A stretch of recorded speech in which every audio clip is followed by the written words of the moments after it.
झारखंड की राजनीति में एक ऐसा चेहरा हाल के दिनों में निकलकर सामने आया जिसका विपक्ष के पास भी कोई काट नहीं है।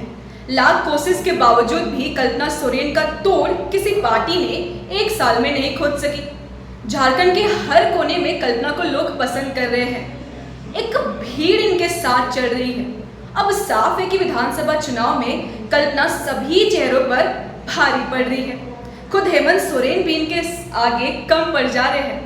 दरअसल लोकसभा चुनाव में पहली बार सक्रिय राजनीति में कल्पना सोरेन मैदान में आई।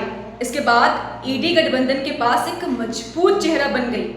चुनाव में अकेले दम पर सैकड़ों जनसभा को किया। जिस इलाके में कल्पना पहुंची वहां परिणाम बदला हुआ दिखा है। अब विधानसभा चुनाव की भी बारी है, लेकिन इससे पहले मैया सम्मान यात्रा में कल्पना की दहाड़ सुनाई दे रही है। एक जन सैलाब इनके साथ सड़क पर चलता दिख रहा है। इस यात्रा में चल रहे लोग एक आवाज दे रहे हैं कि अब कल्पना को कोई नहीं रोक सकता है। मैया सम्मान यात्रा की शुरुआत गढ़वा जिले के बंसीधर नगर मंदिर में पूजा अर्चना कर की गई। इसके बाद जब रास्ते में कल्पना का रोड शो हुआ तो भीड़ ऐसी थी मानो कोई मुख्यमंत्री या प्रधानमंत्री जनता के बीच जा पहुंची है। सड़क का दृश्य मैदान जैसा हो गया था। हर तरफ झामुमो का झंडा और आवाज सुनाई दे रही थी। इसके बाद दूसरे पड़ाव में यात्रा कोल्हान पहुंची, जिसके बाद चंपाई सोरेन के गढ़ में पहुंची तो उम्मीद से ज्यादा लोगों का हुजूम कल्पना सोरेन के स्वागत में पहुंच गया। कल्पना के इंतजार में महिलाएं रात 10 बजे तक मैदान में डटी रही।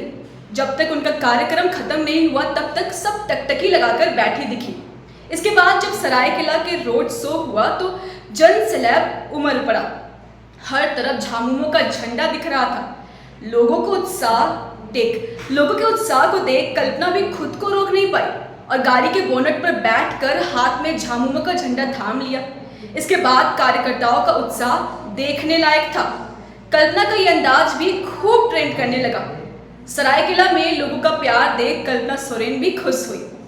राजनीतिक जानकार इसे झामुमो की सबसे मजबूत कड़ी बता रहे हैं। उनका मानना है कि कल्पना सोरेन के सामने खुद हेमंत सोरेन भी फीके पड़ गए हैं। दूर दूर तक विपक्ष का कोई नेता नहीं है। चुनाव में इसका फायदा भी झामुमो को जरूर मिलेगा। जिस तरह की शैली और अंदाज कल्पना का है वो सीधा जनता के दिल को छूने का काम कर रही है। जिस इलाके में जाती है उसके हिसाब से परिधान का इस्तेमाल करती है। साथ ही उनके भाषण में जोश रहता है जो विरोधी के लिए घातक साबित हो सकता है।